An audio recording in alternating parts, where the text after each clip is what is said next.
Friends, स्वागत है आपके अपने चैनल संकल्प क्लासेस पर। हमारी बायोलॉजी चल रही थी। हमारी बायोलॉजी में हम पढ़ रहे थे सर्कुलेटरी सिस्टम यानी कि परिसंचरण तंत्र, जिसमें हमने अपना जो आरबीसी वाला टॉपिक था, रेड ब्लड सेल्स, लाल रक्त कणिकाएं, वो पूरा कर चुके थे।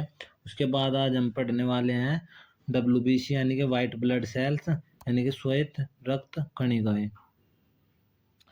डब्ल्यूबीसी क्या होती है?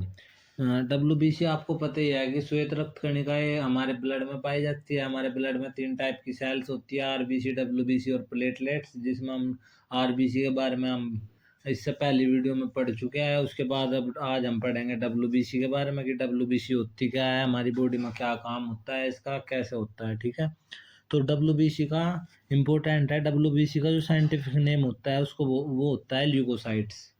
ठीक है, तो डब्ल्यूबीसी का साइंटिफिक नेम यानी कि डब्ल्यूबीसी को क्या बोलते हैं? डब्ल्यूबीसी को बोलते हैं ल्यूकोसाइट। और इसकी जो क्वांटिटी होती है वो कितनी होती है हमारे ब्लड में? डब्ल्यूबीसी की क्वांटिटी होती है लगभग 8 से 10,000 पर 100 ml HB, यानी कि 100 ml हीमोग्लोबिन में कितनी होती है, यानी कि 100 ml ब्लड में कितनी होती है इसकी क्वांटिटी? लगभग 8 से 10,000। It is the largest blood cells. ठीक है, तो मैं बताया था कि आपको सबसे ज़्यादा कौन सी पाई जाती है? डब्ल्यूबीसी। और सबसे बड़ी कौन सी होती है? सबसे बड़ी होती है हमारी सबसे ज़्यादा पाई जाती है आरबीसी, रेड ब्लड सेल्स। और सबसे बड़ी कौन सी होती है? सबसे बड़ी होती है हमारी डब्ल्यूबीसी। तो इसका फॉर्मेशन कहाँ होता है, कहाँ पे बनती है डब्ल्यूबीसी? तो मैं बताया था आपको कि डब्ल्यूबीसी प्लेटलेट्स कहाँ पे बनती है, चीज़ें ये बनती है। और एक हमारा था प्लाज्मा, ये कहाँ पे बनती है? ये बनती है जो बोन मैरो होता है उसके येलो बोन मैरो में बनती है, यानी कि पीले अस्थि मज्जा में क्या होता है, इनका निर्माण होता है। ठीक है, उसके बाद हम पढ़ने वाले हैं। ठीक है, तो मैं आपको बता ही दिया है कि जो भाई येलो बोन मैरो में किस किस का होता है, तो वो होता है डब्ल्यूबीसी, प्लाज्मा और प्लेटलेट्स का। ठीक है, और रेड बोन मैरो में किसका होता है? तो आप बोलोगे कि रेड बोन मैरो में होता है आरबीसी का। नेक्स्ट हम पढ़ने वाले हैं अब इनका लाइफ स्पैन, यानी कि इनका कितना दिन तक ये हमारे ब्लड में जिंदा रहती है। तो इनका लाइफ स्पैन होता है लगभग 2 से 4 दिन तक ये हमारे ब्लड में जिंदा रहती है।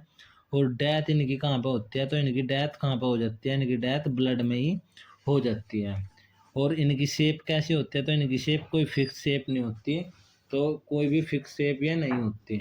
तो इनकी शेप क्या होती है? बिल्कुल भी कोई भी फिक्स नहीं होती है, कैसी भी हो सकती है। ठीक है, उसके बाद हम पढ़ने वाले हैं nucleus is present in WBC. तो हमारी कौन सी ब्लड सेल्स में न्यूक्लियस नहीं पाया जाता? तो वो होती है आरबीसी। और किस ब्लड सेल्स में न्यूक्लियस पाया जाता है?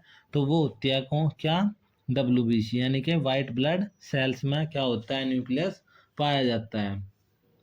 डब्ल्यूबीसी का कुछ अदर नेम भी है जो एग्जाम के पॉइंट ऑफ व्यू से बहुत ज़्यादा इंपॉर्टेंट हो जाते हैं। इनको क्या बोलते हैं? फाइटर सेल इनको बोला जाता है, सोल्जर सेल इनको बोलते हैं। फाइटर सेल यानी कि लड़ने वाली कोशिका, सोल्जर सेल यानी कि सिपाही कोशिका ऐसा बोल देते हैं, स्क्वेंजर सेल यानी कि सफाई कर्मी कोशिका, बॉडीगार्ड सेल यानी कि क्या काम करते हैं? इनका काम होता है मेनली ये हमारे जो बाहर से कोई फॉरेन पार्टिकल आता है, बीमारी आती है, उनसे लड़ने का काम कौन करते हैं? डब्ल्यूबीसी करते हैं, सीधी सी बात ये है। ठीक है, या फैगोसाइटिक सेल यानी कि भक्षण करने वाली कोशिका इनको बोलते हैं। और इम्यून सेल भी किनको बोलते हैं? डब्ल्यूबीसी को ही बोला जाता है। ठीक है, तो डब्ल्यूबीसी काम कैसा करती है?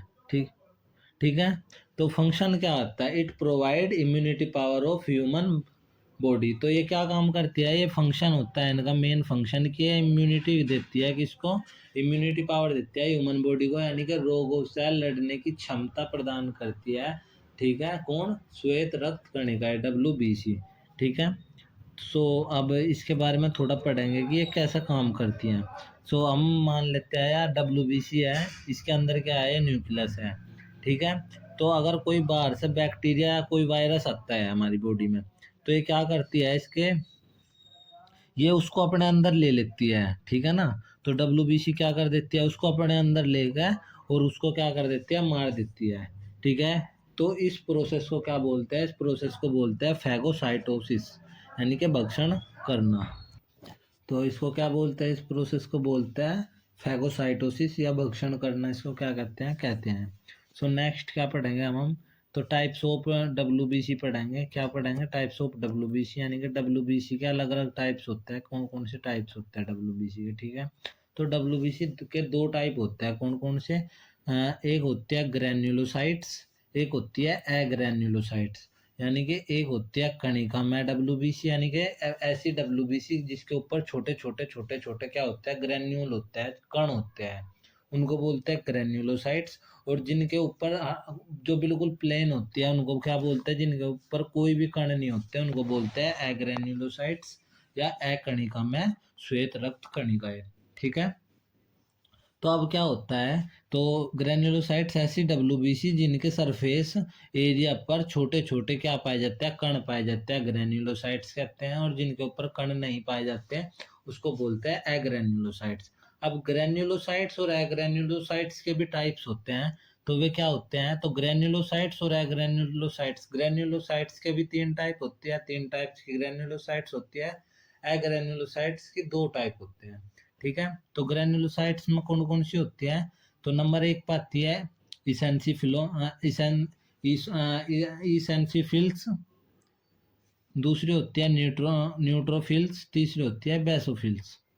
तो क्या होती है? इसिनोफिल्स, न्यूट्रोफिल्स और बेसोफिल्स। ये किसके होते हैं? ये ग्रेन्युलोसाइट्स के होते हैं। एग्रेन्युलोसाइट्स के होते हैं मोनोसाइट और लिम्फोसाइट। ठीक है, तो आपको ये बहुत, अगर मैं कहूँ कि एग्जाम के पॉइंट ऑफ व्यू से बहुत इंपॉर्टेंट चीजें हैं कि ग्रेन्युलोसाइट्स कितने टाइप की होती है और एग्रेन्युलोसाइट्स कितने टाइप की होती है, कौन कौन सी होती है ग्रेन्युलोसाइट्स, कौन कौन सी होती है एग्रेन्युलोसाइट्स, और इनके फंक्शन। तो ग्रेन्युलोसाइट्स तीन टाइप की होती है, कौन कौन सी? इसिनोफिल्स, न्यूट्रोफिल्स और बेसोफिल्स। और एग्रेन्युलोसाइट होती है दो टाइप की, मोनोसाइट्स और लिम्फोसाइट्स। इसिनोफिल्स का जो कलर होता है, एसिडिक डाई डालने पर कलर कैसा आता है? इसका कलर आता है ऑरेंज कलर का। ठीक है, इसिनोफिल्स का कलर क्या तो कैसा होता है? ऑरेंज कलर का। और जो न्यूट्रोफिल्स होती है वे क्या होती है? कलरलेस होती है। और बेसोफिल्स होती है ब्लू कलर की।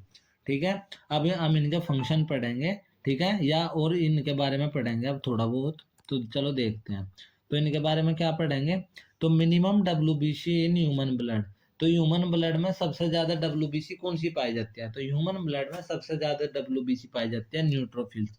इसको हिंदी में भी न्यूट्रोफिल्स ही बोलते हैं। तो मैक्सिमम डब्ल्यूबीसी कौन सी होती है ह्यूमन ब्लड में?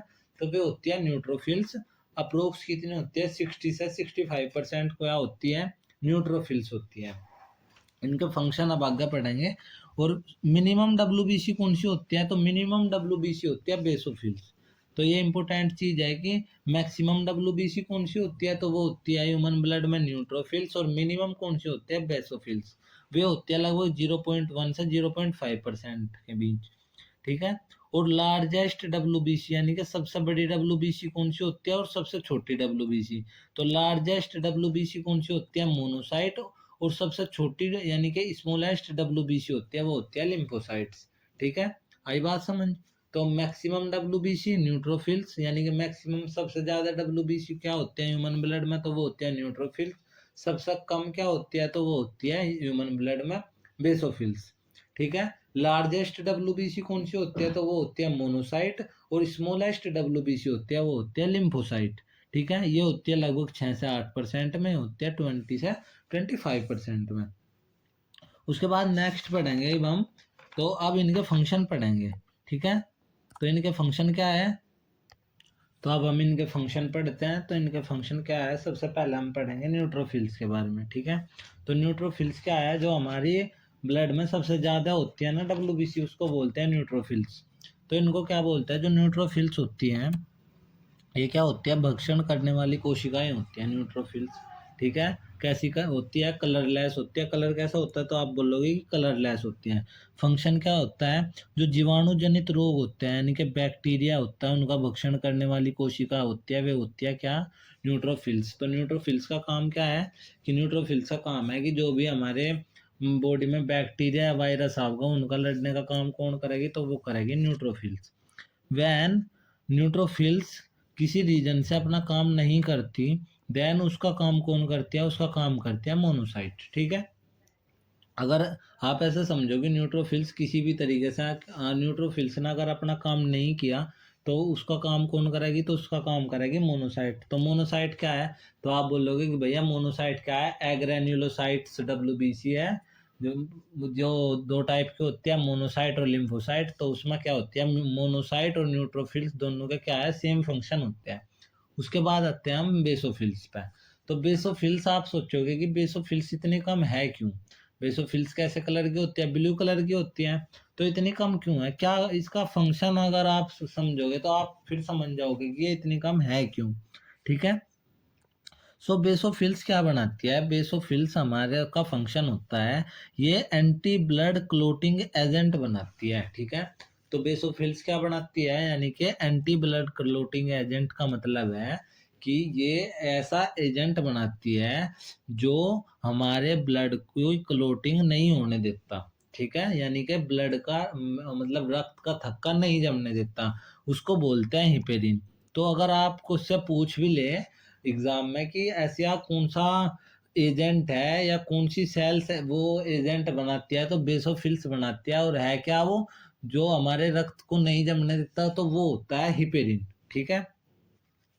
और बेसोफिल्स का और क्या काम होता है, ये इन्फ्लामेटरी रिएक्शन कराती हैं। इन्फ्लामेटरी रिएक्शन का मतलब अब आप समझोगे क्या, जैसे सपोज करो किसी ने आपको चांटा मारा, तो उस पार्ट पे क्या हो जाता है, कुछ रिएक्शन होगी जिनको क्या बोलते हैं, इन्फ्लामेटरी रिएक्शन बोलते हैं। यानी कि वहाँ की क्या हो जाती है, सेल्स डेड हो जाएगी वहाँ पे क्या आ जाएगी, वहाँ पे रेडनेस आ जाएगी और वहाँ से हीट निकलनी स्टार्ट हो जाएगी। ठीक है। तो ये सारी रिएक्शन, वहाँ पे पेन होगा, वहाँ पे सूजन हो जाएगी। तो वहाँ पे क्या काम होता है, तो ये सारी रिएक्शन कराने का काम कौन करता है, तो ये कराती है हमारी बेसोफिल्स। ठीक है। तो हम अगर मैं आपसे पूछूं तो बेसोफिल्स कौन सी है, ग्रेन्युलोसाइट है या एग्रेन्युलोसाइट है, तो आप बोलोगे कि बेसोफिल्स है ग्रेन्युलोसाइट। और बेसोफिल्स कौन सा एजेंट बनाती है, तो बेसोफिल्स एजेंट बनाती है हिपेरिन। उसका फंक्शन क्या होता है हमारे, वो एंटी ब्लड क्लोटिंग एजेंट होता है, यानी कि रक्त का थक्का नहीं जमने देता। ठीक है। उसके बाद क्या काम करती है, ये जो बेसोफिल्स है, ये सेल्स होती है, ये हिस्टामिन नामक एक केमिकल बनाती है। ठीक है। इस केमिकल का इसका क्या मतलब है भैया, तो जो क्या करता है, एलर्जी कराने का काम करता है। तो आपने बहुत सारी चीजों, बहुत सारे बंदे आपने ऐसा देखे होंगे कि भाई जिनको बहुत सारी चीजों से एलर्जी होती है। ठीक है ना, किसी को किसी की स्मेल से एलर्जी होती है, और किसी को कुछ खाने से एलर्जी होती है। तो ये काम कौन कराती है, ये काम भी बेसोफिल्स कराती है। क्या, अगर मान के चलो हमें जिस चीज से एलर्जी है यार, वो फॉरेन पार्टिकल हमारी बॉडी में आ जाता है, तो वो क्या कर देती है, हिस्टामिन नामक एक केमिकल रिलीज कर देती है ये बेसोफिल सेल, जो क्या करा देता है, हमारी पूरी बॉडी में क्या कर देता है, एलर्जी कर देता है। कि जो हमें बता देता है कि बाहर से कुछ क्या फॉरेन पार्टिकल अंदर आया है। ठीक है। तो बेसोफिल्स का फंक्शन समझ गया अच्छी तरह से। उसके बाद आती है इसिनोफिल्स। ठीक है। सो इसिनोफिल्स क्या होती हैं, जब बेसोफिल्स अब्सेंट होती है, यानी कि जब बेसोफिल्स अपना काम नहीं कर पाती है या अब्सेंट होती है, तब यह काम कौन कराती है, एलर्जिक रिएक्शन कराने का। यानी कि एलर्जी कराने का काम कौन करती है, एलर्जिक रिएक्शन, और ये एलर्जी कराने का हिस्टामिन को रिलीज कर केमिकल बनाने का काम करते हैं इसिनोफिल्स। तो आप कह सकते हो कि भैया जो मोनोसाइट है और न्यूट्रोफिल्स है, वे एक जैसा काम करती है। और जो इसिनोफिल्स है और जो अभी हमने पढ़ी है, कौन सी थी भैया बताओ, तो और बेसोफिल्स है, वे क्या काम करती है, वे एक जैसा काम करती है। ठीक है। सो अब नेक्स्ट पढ़ते हैं। ठीक है। तो नेक्स्ट क्या है, अब क्या बचेगा, अब बचेगा मोनोसाइट और लिम्फोसाइट। तो मोनोसाइट और लिम्फोसाइट का क्या मतलब है, तो मोनोसाइट और लिम्फोसाइट का मतलब है ये क्या काम करते हैं, एंटीबॉडीज बनाने का काम करती है हमारी बॉडी। तो जो हमारी मोनोसाइट होती है और न्यूट्रोफिल्स होती है, उनका तो काम क्या होता है, एक ही होता है भैया। ठीक है, भक्षण करने वाली कोशिकाएं बोलते हैं। अब हमें पढ़ना है लिम्फोसाइट के बारे में। सो लिम्फोसाइट दो टाइप की होती है, एक होती है बी लिम्फोसाइट, एक होती है टी लिम्फोसाइट। जो बी लिम्फोसाइट होती है ना WBC में, वो क्या काम करती है, आप सपोज करो हमारे बॉडी में कोई फॉरेन पार्टिकल या बैक्टीरिया आता है, तो बी लिम्फोसाइट एंटीबॉडीज बनाएगी। उसको एंटीबॉडीज बनाने का काम करती है कौन, बी लिम्फोसाइट। यानी कि वो क्या करेगी, एंटीबॉडीज बनाएगी, और उसके बाद भी एंटीबॉडीज उस जो हमारा वो जो बैक्टीरिया आया है उससे लड़ेगी, उसे मारेगी जाके। ठीक है। लेकिन जो टी लिम्फोसाइट होती है ना, वो कोई भी एंटीबॉडीज नहीं बनाएगी, वो खुद जाएगी, वो टारगेट सेल उनको बोलते हैं, ये खुद जाती है और ये खुद मारने का काम करती है, ठीक है। और जो बी लिम्फोसाइट होती है वो पहले एंटीबॉडीज बनाती है और फिर वो इन्फेक्शन या वायरस को, संक्रमण को मारने जाती है, ठीक है। तो अब उसका अलग कुछ और हम पढ़ेंगे। कभी हमारी बॉडी में डब्ल्यूबीसी की क्वांटिटी में कमी आ जाती है तो क्या हो जाता है भैया? डब्ल्यूबीसी काम क्या करती है? तो आप बोलोगे कि इम्यूनिटी पावर देती है, हमें भी इम्यूनिटी पावर देती है, यानी कि रोगों से लड़ने की क्षमता देती है। तो इम्यूनिटी लो हो जाएगी, यानी कि उसका क्या हो जाता है, बहुत सारी बीमारी हमारे शरीर में लग जाएगी, ठीक है, जब लड़ने की पावर नहीं होगी शरीर में। तो एक उससे एक रोग होता है जिसको बोलते हैं लियोकोपीनिया। क्या क्या बोलता है उसको? ल्यूकोपीनिया। ल्यूकोपीनिया क्या बोलता है? ल्यूकोपीनिया, ठीक है। तो उसे क्या बोलता है? ल्यूकोपीनिया बोलते हैं। अगर हमारी इम्यूनिटी लो हो जाती है तो उसे क्या बोलता है? उसको बोलता है ल्यूकोपीनिया, ठीक है। डन। उसके बाद अगर डब्ल्यूबीसी की क्वांटिटी ज़्यादा हो जाती है तो उसको बोलते हैं ल्यूकेमिया, ठीक है। उसको क्या बोलते हैं? उसको बोलते हैं ल्यूकेमिया। अगर कम हो जाती है उसको बोलते हैं ल्यूकोपीनिया, अगर ज़्यादा हो जाती है उसको बोलते हैं लुकेमिया, ठीक है। अब इनसे ये अलग अलग चीज़ें हैं। मान के चलो कोई डब्ल्यूबीसी की क्वांटिटी ज़्यादा हो जाएगी तो क्या होगी? वो क्या होती है, खुद की जो हमारी आरबीसी है, प्लेटलेट्स है, इन सेल को ही मारना स्टार्ट कर देती है। जब क्या हो जाती है, जब डब्ल्यूबीसी ज़्यादा बढ़ना स्टार्ट हो जाती है ना बॉडी में, क्वांटिटी इनकी ज़्यादा हो जाती है, ठीक है। तो ये क्या करती है फिर इन्हें, जब कोई भी बैक्टीरिया या वायरस हमारी बॉडी में नहीं मिलता तो ये क्या करती है, आरबीसी और प्लेटलेट्स के साथ ही क्या करते हैं, उन्हीं को मारना स्टार्ट कर देती हैं। और फिर क्या हो जाता है, इसी के कारण क्या हो जाता है, ब्लड में ब्लड कैंसर हो जाता है। तो अगर आप वो पूछोगे कि आप बोलोगे कि ब्लड कैंसर कैसा होता है, तो ब्लड कैंसर कैंसर कब होता है? जब डब्ल्यूबीसी की क्वांटिटी ज़्यादा ज़्यादा हो जाती है ब्लड में, तो हमारा क्या हो जाता है, ब्लड कैंसर हो जाता है, ठीक है। डन। उसके बाद हम पढ़ेंगे जब एक व्यक्ति को ये नोट करने वाली बात है कि जब किसी व्यक्ति को HIV एड्स हो जाता है तो उसकी बॉडी में डब्ल्यूबीसी की संख्या में क्या हो जाती है, कमी हो जाती है, ठीक है। HIV की फुल फॉर्म होती है, HIV क्या है, एक वायरस है जिसकी फुल फॉर्म होती है HIV क्या है, HIV तो होता है वायरस, और एड्स की फुल फॉर्म होती है एक्वायर्ड इम्यूनोडेफिशिएंसी सिंड्रोम, ठीक है। और इसकी HIV की होती है ह्यूमन इम्यूनोडेफिशिएंसी वायरस, ठीक है। तो HIV की क्या होती है, HIV एक वायरस है जिसकी फुल फॉर्म होती है ह्यूमन इम्यूनोडेफिशिएंसी वायरस, और एड्स की फुल फॉर्म होती है एक्वायर्ड इम्यूनोडेफिशिएंसी सिंड्रोम, ठीक है। उसके बाद 1 दिसंबर को क्या मनाया जाता है? 1 दिसंबर को मनाया जाता है HIV एड्स डे। तो HIV एड्स डे कब मनाया जाता है? 1 दिसंबर को। और आपको एक बात बताऊं तो HIV एड्स की क्या है, कोई भी परमानेंट हमें बोल सकते हो, कोई भी मेडिसिन नहीं बना, कोई भी एंटीडोट इसका नहीं है। इसे केवल, इसे बिल्कुल खत्म नहीं किया जा सकता, इसे केवल रोका जा सकता है कुछ टाइम के लिए। और उससे रोकने के लिए इसे, इसमें क्या किया जाता है, ड्रग्स दी जाती है ह्यूमन को। उसका नाम है एजाइडोथाइमाइडिन। क्या है उस ड्रग्स का नाम? एजिडो थाइमिडीन, ठीक है ना। तो क्या है, एजिडोथाइमिडीन। तो यहाँ पे आज क्या है, हमारा डब्ल्यूबीसी है जो वो कंप्लीट होता है। तो आशा करता हूँ आप लोगों को यह वीडियो समझ आई होगी, अच्छी लगी होगी। तो लाइक, शेयर और कमेंट जरूर करें, और अगर आपको इसमें कोई डाउट है तो आप प्लीज़ कमेंट करें और आप पूछ सकते हैं, ठीक है। तो थैंक यू सो मच।